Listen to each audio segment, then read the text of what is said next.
Hello students, today we will start dimensional analysis.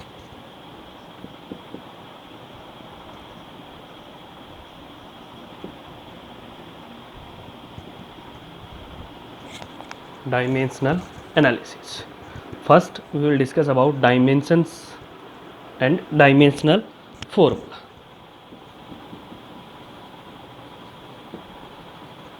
Dimensions. Dimensions of a physical quantity as the power to which the fundamental units of mass, length and time have to be raised to represent a derived unit of that quantity. मतलब मास, length और time की जो power होती हैं जिनसे हम उनको raise करते हैं उन पावर्स को हम क्या बोलते हैं? डायमेंशंस बोलते हैं. Okay, dimensions of A dimensions of a physical quantity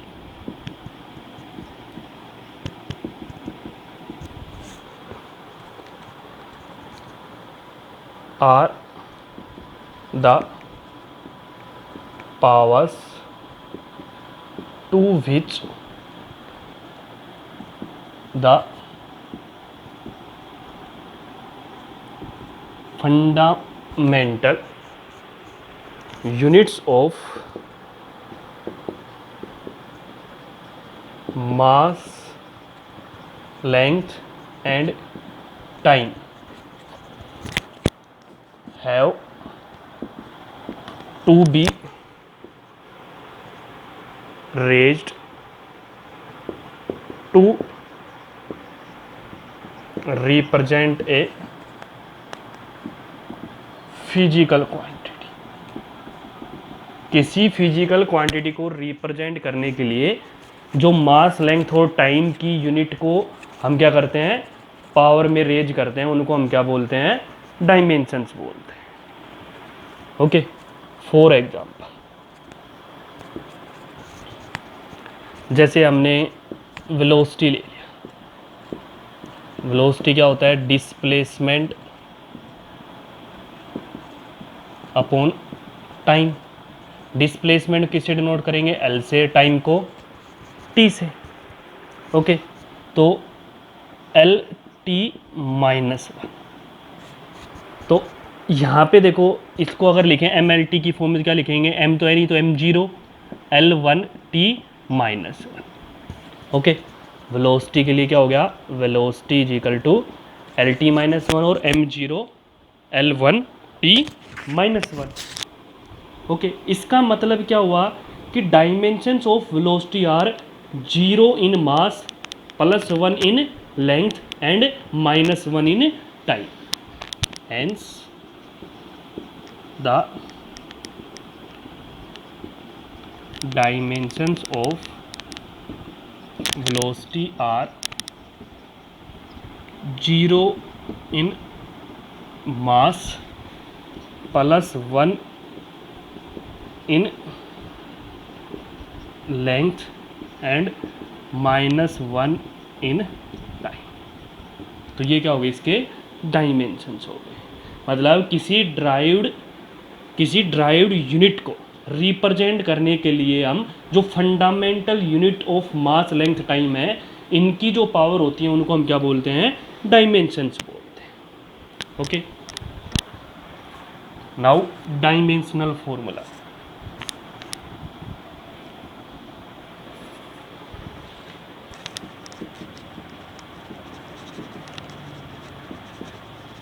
dimensional simply आप ये ध्यान रख सकते हो कि power of mass, length and time, इनको हम क्या बोलते हैं? डायमेंशंस बोलते हैं किसी ड्राइव्ड यूनिट ऑफ क्वांटिटी को. डायमेंशनल फॉर्मूला क्या होता है? The expression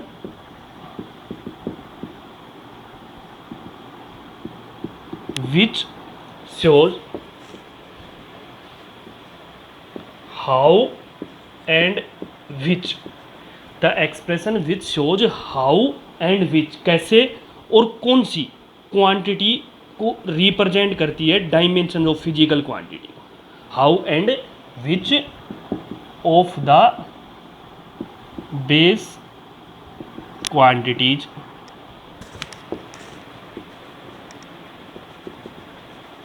represents a physical quantity is known as dimensional formula. मतलब किसी क्वांटिटी को कौन सी बेस क्वांटिटी कैसे और कौन सी बेस क्वांटिटी रिप्रेजेंट कर रही है, उसको हम क्या बोलते हैं, डायमेंशनल फॉर्मूला बोलते हैं उस फिजिकल क्वांटिटी का। ओके, फॉर एग्जांपल जैसे डायमेंशनल फॉर्मूला ऑफ स्पीड और वेलोसिटी अभी हमने जो निकाला था m0l1t-1, मतलब ये बेस क्वांटिटी जिसको क्या कर रही है, रिप्रेजेंट करिए और कैसे कर रही है, डायमेंशंस की फॉर्म में, तो इसको हम क्या बोलेंगे, डायमेंशनल फॉर्मूला बोलेंगे। Dimensional formula of velocity, speed of flow, speed और वेलोसिटी। ओके, नेक्स्ट ये अभी हम डिस्कस करेंगे सर डायमेंशनल फार्मूला, किस किस क्वांटिटी के क्या क्या डायमेंशनल फार्मूला होते हैं, कुछ आपको याद रखने हैं और कुछ जैसे आप टॉपिक पढ़ते जाओगे तो बेसिक फार्मूला आपको अगर याद होगा तो डायमेंशनल फार्मूला इजीली निकाल सकते हैं। Okay, now dimensional equation, dimensional equation, अगर हम डायमेंशनल फॉर्मूला को इक्वेट कर दें फिजिकल क्वांटिटी के साथ, तो जो इक्वेशन ऑब्टेन होती है उसको हम क्या बोलते हैं, डायमेंशनल इक्वेशन बोलते हैं। An equation obtain bye equating A physical quantity with its dimensional formula. An equation obtained by equating a physical quantity with its dimensional formula is called the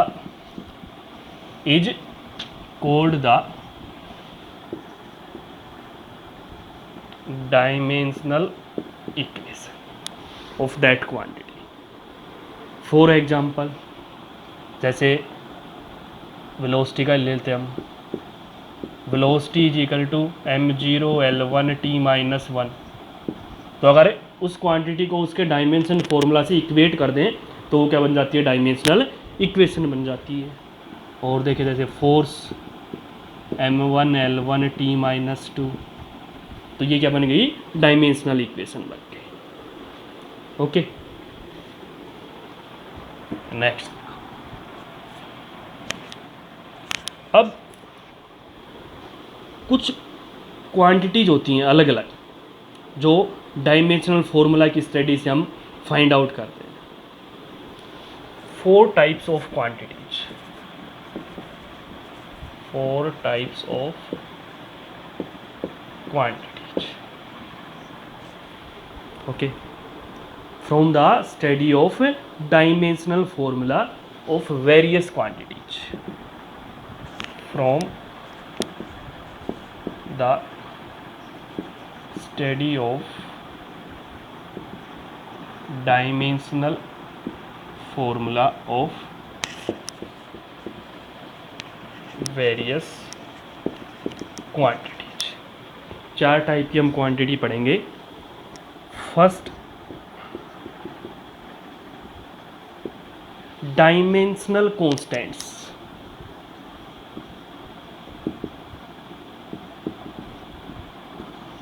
dimensional constants, देखो नाम से पता चल रहा है constant हो, डायमेंशनल जिसका dimensional formula भी हो, ठीक है, whose values are constant and have dimensions, ठीक है, क्या होंगे, whose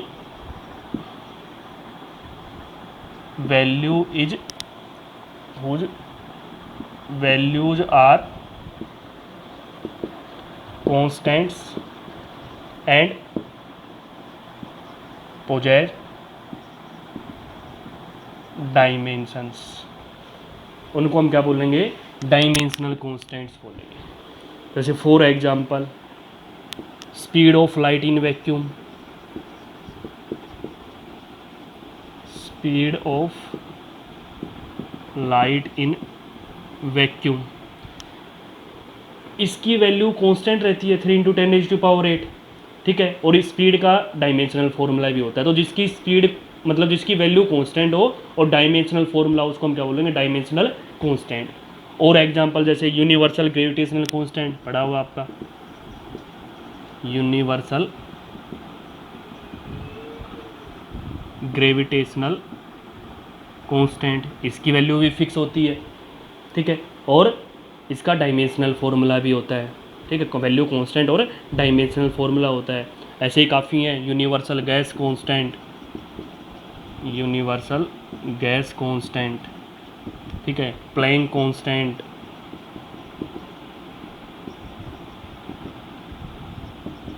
Planck constant, Boltzmann constant,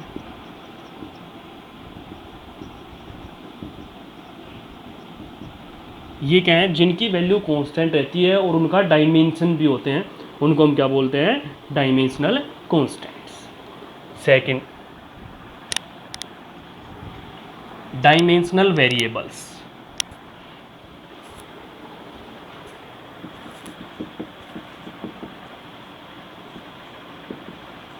dimensional variable, देखो नाम से पता चल रहा है डायमेंशनल, इसका डायमेंशन भी हो और वैल्यू क्या हो, वेरिएबल हो, ठीक है। Whose values are variable, whose values are variable and possess dimensions, जिनका डायमेंशंस भी हो और वैल्यू क्या हो, वेरिएबल, उनको हम क्या बोलेंगे, डायमेंशनल वेरिएबल्स। जैसे और सभी जो बच की क्वांटिटी लगभग आ जाती हैं, for example area, volume, speed, ठीक है। जितनी भी बच गई, speed, velocity, acceleration, force, acceleration etcetera, ये क्या होते हैं, डायमेंशनल वेरिएबल्स होते हैं। Third point, dimensionless constants, dimensionless constants. देखो डायमेंशन लेस, जिसका डायमेंशंस ना हो और कांस्टेंट हो, वैल्यू कांस्टेंट हो, whose values are constant but they do not possess dimensions, whose values are constant but do not possess dimensions, उनको हम क्या बोलेंगे, dimension less constant. For example जैसे प्योर नंबर हो गए, फॉर एग्जांपल प्योर नंबर्स 1 2 3 4 5 कुछ भी लगा लो। पाई की वैल्यू हो गई 3.14 या 22/7 फिक्स होती है, ठीक है। और डायमेंशन फॉर्मूला नहीं होता। एक्सपोनेंशियल ई वैल्यू कांस्टेंट रहती है, डायमेंशन फॉर्मूला नहीं होता, ठीक है। फोर्थ पॉइंट,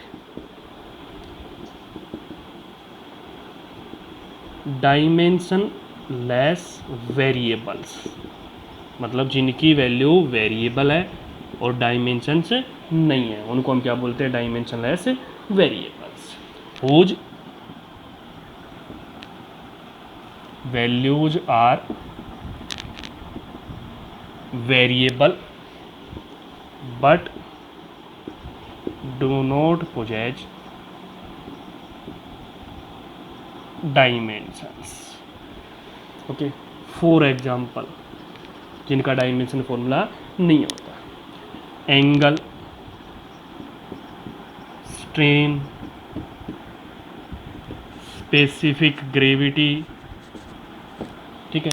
ये क्या होते हैं, वेरिएबल्स होते हैं बट इनका डायमेंशनल फॉर्मूला नहीं होता है, डायमेंशन से नहीं होते, ओके। तो ये 4 टाइप की क्वांटिटी हैं on the basis of dimensional formulas of variable quantities. Next देखो, applications of dimensional analysis. Applications of dimensional analysis. ध्यान रखना, ये एप्लीकेशन हम तब यूज करेंगे जब हमें डायमेंशनल फॉर्मूला पता होता है सभी क्वांटिटीज का। अगर आपको डायमेंशनल फॉर्मूला नहीं पता है तो आप इनको सोल्व नहीं कर सकते। ओके, देखो क्या क्या एप्लीकेशन होती है। First, to check the correctness of an equation. किसी इक्वेशन को चेक करना हो कि वो करेक्ट है या नहीं है, उसके लिए हम डायमेंशनल एनालिसिस का यूज करते हैं। ठीक है, और इसको क्या बोलते हैं, consistency of A given formula. इसी को और क्या बोलते हैं, consistency of A given formula. Okay, कि कोई इक्वेशन है वो करेक्ट है या नहीं है, या कंसिस्टेंट है या नहीं है, उसके चेक करने के लिए हम डायमेंशनल एनालिसिस का यूज करते हैं। ठीक है, इसको और क्या बोलते हैं, principle of homogeneity of dimensions. तो इसका यूज करेंगे हम, principle of homogeneity of dimensions. ठीक है, इसका यूज करके हम निकालेंगे कि दोनों साइड, लेफ्ट साइड और राइट साइड में डायमेंशनल फॉर्मूला क्या आना चाहिए, सेम आना चाहिए। ठीक है, इसका मतलब क्या है कि each term on both sides of the formula is always same. Each terms on both sides of formula is always same। आपको एग्जाम्पल से पता चलेंगे कि कैसे चेक करते हैं। ठीक है, देखो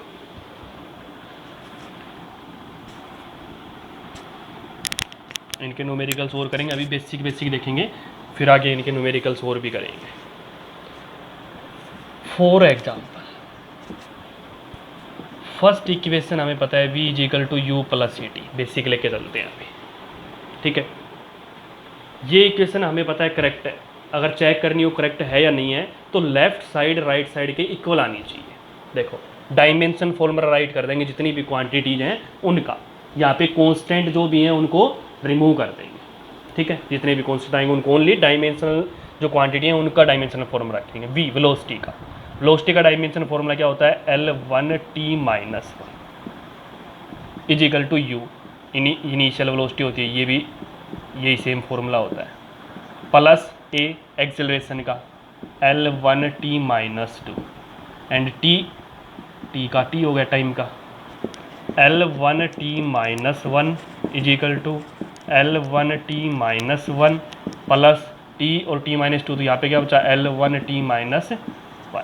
तो देखो L1t minus one is equal to L1t minus one, L1t minus one. ये जरूर ध्यान रखना, किसी भी सेम चीज़ में, जैसे ये क्या है, स्पीड है, स्पीड में स्पीड को जोड़ेंगे तो स्पीड ही आएगी, लेंथ में लेंथ को जोड़ेंगे तो लेंथ आएगी, टाइम में टाइम को जोड़ेंगे तो टाइम आएगा, मास में मास को जोड़ेंगे तो मास आएगा। तो कोई भी सेम क्वांटिटी प्लस या माइनस होती है तो वही सेम क्वांटिटी बचती है। L1t माइनस वन में L1t माइनस वन जोड़ेंगे तो क्या बचेगी, L1t माइनस वन, क्योंकि रिप्रेजेंट किसको कर रहा है, स्पीड को या वेलोसिटी को रिप्रेजेंट कर रहा है। तो स्पीड में स्पीड जोड़ेंगे तो स्पीड आएगी, जैसे मान लिया 2 मीटर पर सेकंड, एक 3 मीटर पर सेकंड जोड़ेंगे तो क्या आएगी, वो स्पीड आएगी 5 मीटर पर सेकंड। ठीक है, तो सेम में अगर प्लस माइनस करते हैं तो वही सेम चीज़ रहती है। तो देखो अब left hand side is equal to क्या है, राइट हैंड साइड है, तो इसका मतलब left hand side right hand side है, तो ये क्या है, करेक्ट है, करेक्ट। अगर left hand side right hand side के इक्वल नहीं आती है तो करेक्ट नहीं होती है। ठीक है, ऐसे second equation H is equal to U T plus half A T square. Third equation V square minus U square is equal to 2as। और काफ़ी एग्जाम्पल देखेंगे हम उसमें। चलो एक और देख लेते हैं।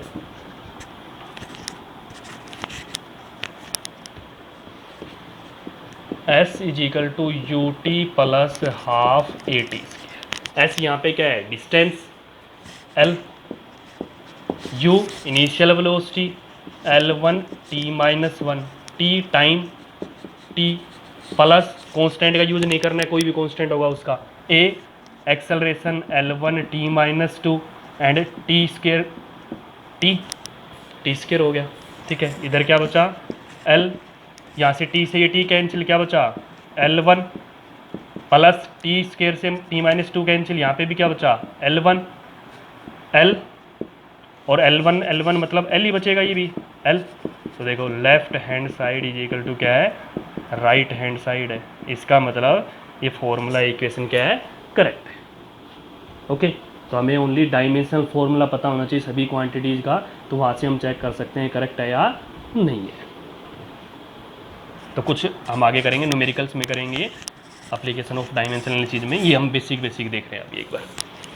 ठीक है, थर्ड इक्वेशन चेक कर सकते हो, V square minus U square is equal to 2as। और कोई भी जो भी फॉर्मूला आपको ध्यान हो वो आप चेक कर सकते हो, बस ओनली डायमेंशनल फॉर्मूला का पता होना चाहिए आपको।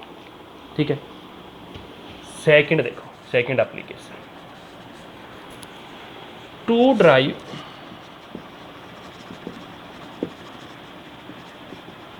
रिलेशनशिप अमन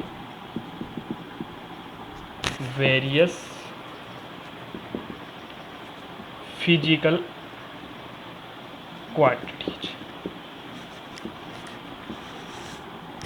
अगर हमें फिजिकल क्वांटिटी के बीच में रिलेशन निकालनी है तो हम यहाँ से रिलेशन निकाल सकते हैं, लेकिन इसकी एक लिमिटेशन है, वो आगे पढ़ेंगे। 3 से ज़्यादा क्वांटिटियाँ उनके बीच में हम रिलेशन नहीं निकाल सकते, तो ये देखेंगे लिमिटेशन ऑफ डायमेंशनल एनालिसिस में। तो यहाँ पे ध्यान रखना, मान लिया कि हमने let a physical quantity Q, let a physical quantity Q depends on, मान लिया कोई फिजिकल क्वांटिटी Q है, वो 3 चीज़ों पे डिपेंड करती है। ठीक है, मान लिया हमने कोई भी 3 चीज़ मान ली, Q1 Q2 एंड Q3, इन 3 चीज़ों पे डिपेंड करती है। ठीक है, तो हम क्या लिखेंगे, such that Q directly proportional to, इनकी पावर रख देंगे Q1 की पावर A, Q2 की पावर B एंड Q3 की पावर C। ठीक है, and Q is equal to K, directly proportional खोल देते, कॉन्स्टेंट आता है K, Q1A, Q2B, Q3C, इसको मान लिया हमने इक्वेशन फर्स्ट। ठीक है, यहाँ तक मतलब एक क्वांटिटी किन पे डिपेंड कर रही है उसके डायरेक्टली प्रोपोर्शनल रख देंगे और K कांस्टेंट आ जाएगा वहाँ से। ठीक है, यहाँ पे K क्या होगा, डायमेंशनलेस कांस्टेंट। यहाँ पे हम क्या ले रहे हैं, K डायमेंशनलेस कांस्टेंट। ठीक है, किसी में डायमेंशनल कांस्टेंट हो तो यहाँ पे K जो है वो क्या है, डायमेंशन लेस कांस्टेंट। ओके, ये इक्वेशन आ गई। अब हम इसमें कुछ स्टेप यूज करेंगे। देखो ये सारी चीज़ें आपको एग्जाम्पल से समझ में आएंगी मेनली, बस आप ये स्टेप्स याद रखो। Now we will apply some steps, कुछ स्टेप यूज करेंगे हम यहाँ पे। ठीक है, फॉलोइंग स्टेप यूज करेंगे। फर्स्ट क्या करेंगे, write the dimensional formula of each quantity, write the dimensional formula of each quantity on left hand side and right hand side in equation first. जो फर्स्ट इक्वेशन निकाली उसमें left hand side और right hand side दोनों side में जो भी quantity है उनका डायमेंशनल फॉर्मूला रखेंगे। ठीक है, second, equate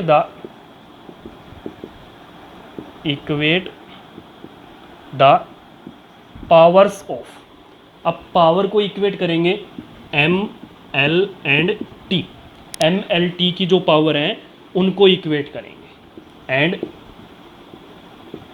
solve the three equations, solve the three equations so obtained, तीन इक्वेशन हमें फाइंड होंगी और उन तीनों इक्वेशन को हम क्या करेंगे, सोल्व करेंगे। Third point, now put the, जो हमने ए बी सी जो वैल्यू मानी है उनसे तीन इक्वेशन आएंगे, तीन इक्वेशन बनेंगे, तीनों की वैल्यू निकालेंगे ए बी सी की और उनको हमें पुट कर देंगे। Now put the values of A B and C in equation first, first equation में उनकी वैल्यू को पुट कर देंगे। ओके तो वहाँ से क्या आ जाएगा, एक न्यू फिजिकल रिलेशन आ जाएगी। Okay and we get a new physical relation और फॉर्मूला। ओके इसका भी देखो एक एग्जांपल करेंगे तो आपको समझ में आ जाएगा। यहाँ से काफ़ी इसके क्वेश्चन आएंगे, इनके डायमेंशन एनालिसिस के मेन है डायमेंशन एनालिसिस, तीनों एप्लीकेशन इंपॉर्टेंट है इसकी। देखो फॉर एग्जाम्पल हमने मान लिया कि किसी सिंपल पेंडुलम में, consider a simple pendulum having a bob attached to a string which oscillates under the action of force of gravity. Suppose that the time period of oscillations of the simple pendulum depends upon, किन किन पे depend कर रही है वो, directly proportional, depends on length, mass and acceleration due to gravity, length, mass and acceleration due to gravity, इन तीन चीज़ों पे डिपेंड कर रही है। इनकी पावर रख देंगे A, B और C और इसको ओपन कर देंगे T equal to K L raise to power A, M raise to power B and G raise to power C। इसको इक्वेशन फर्स्ट लिया था हमने, ठीक है, स्टेप लेके चलेंगे क्योंकि एक इक्वेशन आ गई। जो क्वांटिटी किस पे डिपेंड कर रही है वो रख देंगे। देखो T time period of oscillation किस पे डिपेंड कर रहा है, length, mass and acceleration due to gravity. Okay अब हमें डायमेंशंस का यूज करके इसका फॉर्मूला निकालना है। ये इक्वेशन बन गई हमारे पास। अब क्या करना है हमें, नेक्स्ट में स्टेप बताया था कि दोनों साइड की जो क्वांटिटी है उनका डायमेंशनल फॉर्मूला रखेंगे, ठीक है। तो टी का डायमेंशनल फॉर्मूला क्या हो गया, टी हो गया इज इक्वल टू के एल का डायमेंशन फॉर्मूला एल हो गया, एम का डायमेंशन फॉर्मूला एम ही हो गया, जी का dimension formula acceleration due to gravity होता है तो एक्सेलरेशन का जो होता है वही L1 T-2 रख दिया, जितने भी हैं वो।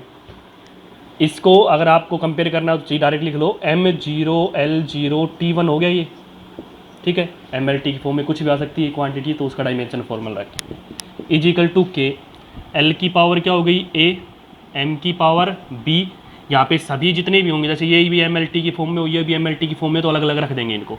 L की पावर देखो यहाँ से C और T की पावर -2C, ठीक है। अब यहाँ पे जो भी M की पावर है उनको इकट्ठा करके रखो, M की पावर B है ओनली, अगर और किसी में भी होती है तो वो प्लस माइनस जितनी भी होती है वो कर देते। L की पावर देखो, L की पावर AB है यहाँ पे और L की पावर CB है तो प्लस C, L की power A plus C, T की पावर -2C है ओनली, ठीक है। और ये क्या हो गया M0 L0 T, देखो ये और ये MLT की फॉर्म में बन गई। बस आपको जानना M की जितनी भी पावर है वो रख देंगे यहाँ से, L की जितनी भी है वो रख देंगे, T की जितनी भी है वो रख देंगे। अब इसको इसके साथ कंपेयर करना है, यहाँ से कंपेयर करेंगे तो क्या आएगा, देखो B यहाँ पे M की पावर B है, यहाँ पे 0 तो B इक्वल टू 0 आ गया, एक वैल्यू आ गई आपके पास। यहाँ पे A प्लस C 0 के इक्वल, देखो L A प्लस C और यहाँ पे L क्या है 0 है तो A plus C equal to 0 आ गया। -2C इक्वल टू 1 के इक्वल है, -2C इक्वल टू 1 आ गया, यहाँ से आ गया। B इक्वल टू 0, देखो M की पावर B थी तो B क्या है यहाँ पे 0 है एल की पावर ए प्लस सी थी 0 और टी की पावर -2c थी, यहाँ से क्या आ गई -2c इज इक्वल टू 1। तो सी की पावर आ गई, यहाँ से देखो सी की वैल्यू आ गई हमारे पास -1/2, ठीक है, सी इज इक्वल टू -1/2। इस सी की वैल्यू को यहाँ पे रख देंगे तो a -1/2 is equal to 0 and a is equal to 1/2। तीनों वैल्यू आ गई मम्मी, a की वैल्यू भी आ गई, b की वैल्यू भी आ गई, c की वैल्यू भी आ गई। अब ये जो a b c की वैल्यू आई है ये फर्स्ट इक्वेशन में फिर पुट कर दो, यूँ कि यूँ जो हमने फर्स्ट इक्वेशन मानी है उसमें पुट कर दो। तो देखो t इज इक्वल टू के a की वैल्यू यहाँ पे हमारी a की वैल्यू क्या ही है वो पुट कर देंगे इसके अंदर, ठीक है। a की वैल्यू क्या है हाफ, b की वैल्यू 0 और c की वैल्यू -1/2, ठीक है। तो t is equal to K l की पावर हाफ, तो इसको रूट में लिख सकते हैं, देखो रूट g की पावर -1/2, तो इसको क्या लिख सकते हैं g रूट में ऐसे लिख सकते हैं, g की पावर हाफ का मतलब रूट और माइनस का मतलब क्या हो गया यहाँ पे नीचे आ गई है और m की पावर 0 रह गई। तो t इज इक्वल टू के रूट L/G ये लिख सकते हैं, चाहिए यूँ क्यों छोड़ दो, कि आप आगे बना दो t इज इक्वल टू के रूट L/G, ये फॉर्मूला बन गया। अब यहाँ पे आप आगे पढ़ोगे टाइम पीरियड वो किसके इक्वल होता है, यहाँ पे k कांस्टेंट होता है, इस k की वैल्यू क्या होती है 2π। तो t का जो मेन फॉर्मूला होता है वो क्या होता है 2π √L/G, ठीक है। तो यहाँ से हमें डायमेंशन एनालिसिस का यूज करके रिलेशन निकालते हैं among various physical quantities, okay. इस सेकेंड एप्लीकेशन अब इनके और एग्जांपल करेंगे जब इसके बाद टॉपिक्स के बाद तीनों की।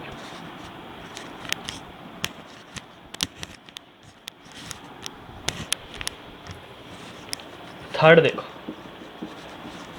थर्ड एप्लीकेशन क्या है, to convert one system of unit into other system,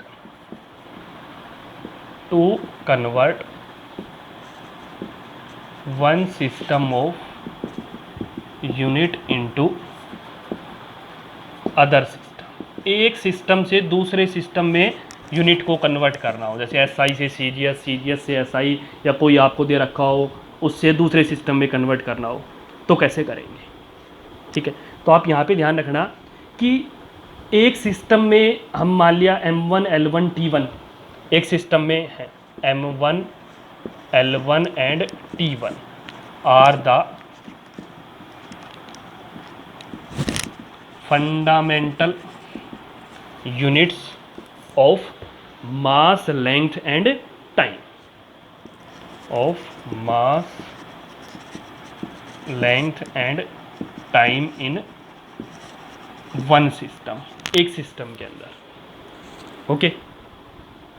and M2 L2 and T2 are the fundamental units of mass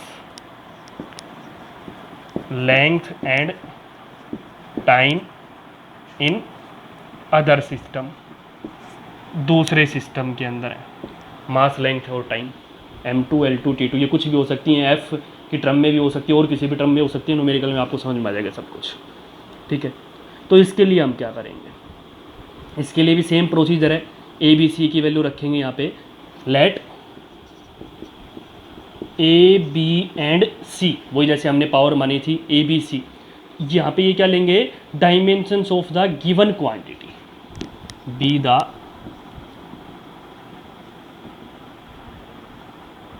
dimensions of the given quantity, okay. ये क्या है डायमेंशंस हैं गिवन क्वांटिटी के, आप बोलना चाहो तो ये बोल सकते हो in terms of mass length and time, in terms of mass length and time, okay. देखो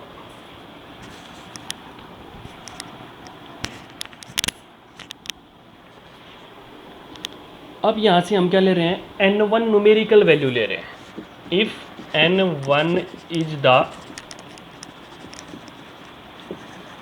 न्यूमेरिकल वैल्यू, N1 यहाँ पे हम क्या ले रहे हैं, न्यूमेरिकल वैल्यू ले रहे हैं of the quantity in one system, एक सिस्टम के अंदर। Okay, then N2 in other system, then N2 in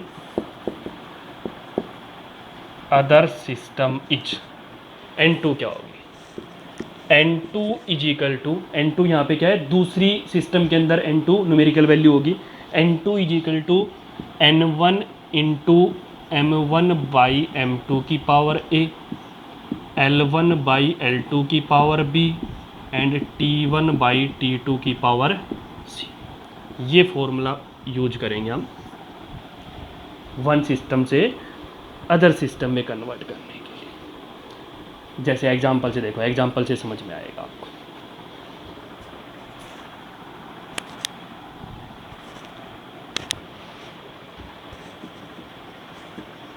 for example, convert 1 joule into arts,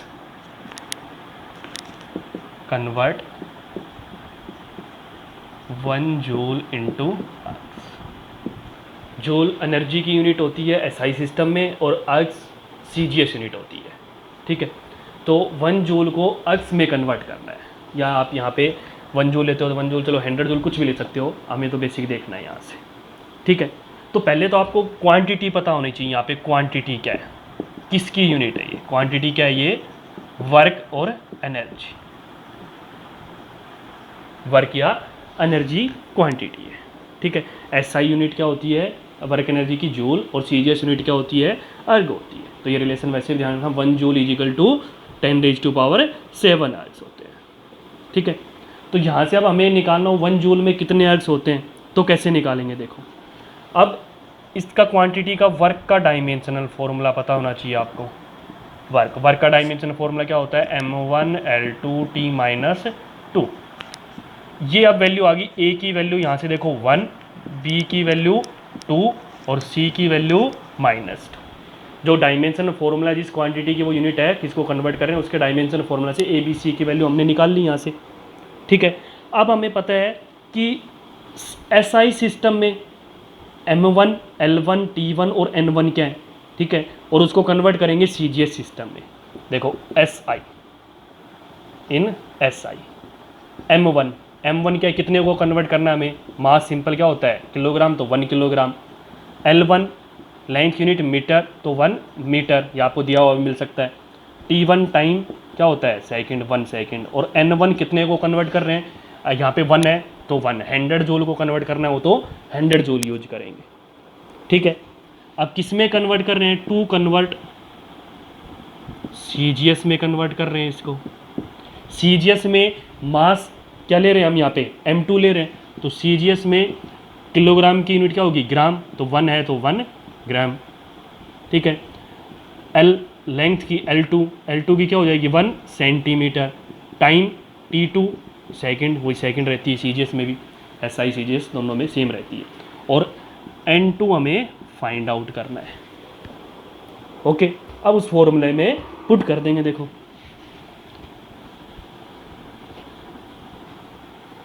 अब इसको उस फॉर्मूले में पुट कर देंगे, N2 is equal to N1 into M1 by M2 की power A, L1 by L2 की power B, T1 by T2 की पावर C, इसमें पुट कर देंगे। N1 कितना है, 1, 100 जूल को करते हैं तो 100 लिख देते हैं यहाँ पे। M1 कितना है, 1 किलोग्राम।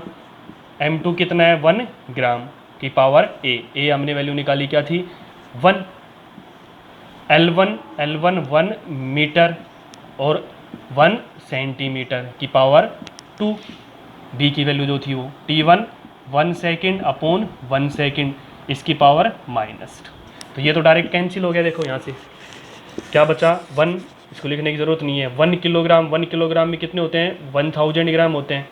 1000 ग्राम अपॉन 1000 ग्राम की पावर 1 मीटर में 100 सेंटीमीटर होते हैं, 100 सेंटीमीटर अपॉन 1 सेंटीमीटर की पावर 2, और यहाँ पे क्या बचा, 1 की power -2।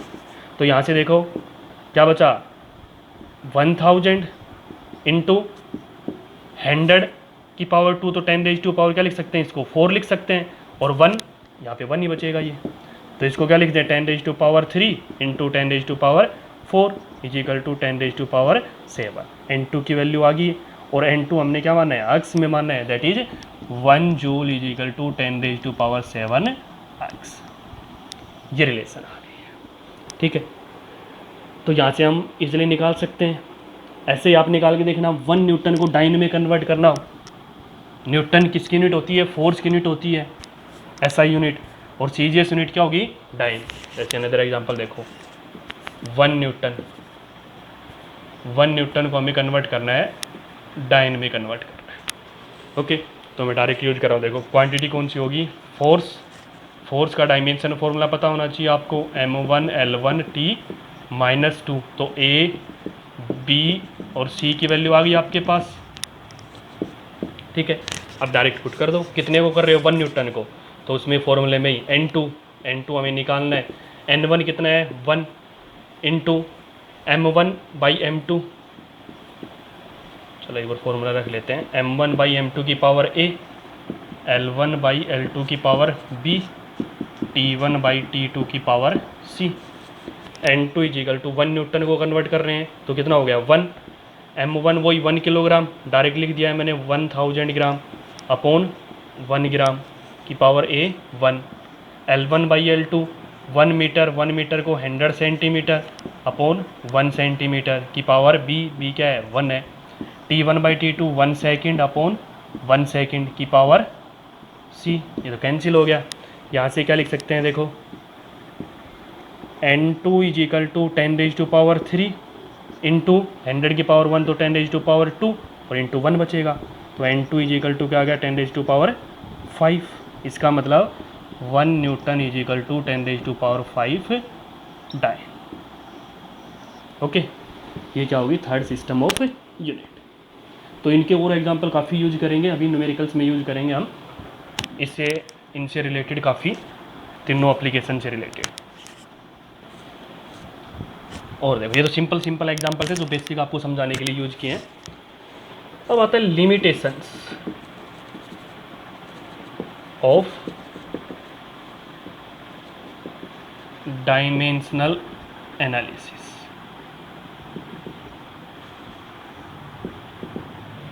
Limitations of dimensional analysis, इसकी लिमिटेशन क्या क्या है, देखो फर्स्ट लिमिटेशन तो क्या है कि हम ट्रिग्नोमेट्रिक और एक्सपोनेंशियल फंक्शन, इनके बीच में रिलेशन नहीं निकाल सकते। We can not drive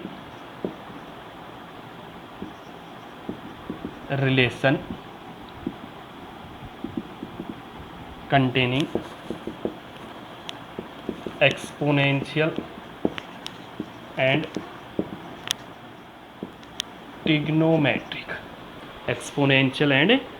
trigonometric functions. Okay, second application, we cannot find the value of dimensional constant by using it. We cannot find the value of dimensional constants. Third, दो से ज़्यादा हो तो भी हम रिलेशन नहीं निकाल सकते, ठीक है। The relation among more than 3, मतलब तीन जिन पे डिपेंड करें टोटल मिला के, द रिलेशन कंटेनिंग या relation among more than 3 physical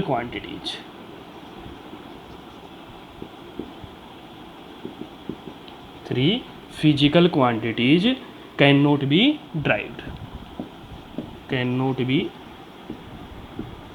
derived by using it. Okay, fourth point, यहाँ से हमें स्केलर वेक्टर का पता नहीं चलता, कोई क्वांटिटी स्केलर है या वेक्टर है, उसका भी हम पता नहीं कर सकते। Fourth point, it cannot inform that it cannot inform that whether a physical quantity is scalar or vector. Fifth point, यहाँ से हमें नेचर ऑफ प्लस माइनस का भी नहीं पता चलता, ठीक है। It can not find the exact nature, find the exact nature of plus and minus, plus and minus. तो या दो या उससे ज़्यादा की टर्म हो फॉर्मूले के अंदर तो प्लस माइनस का हमें पता नहीं चलता, तो लिख सकते हैं यहाँ पे प्लस माइनस कनेक्टिंग टू और मोर टर्म्स इन फॉर्मूला।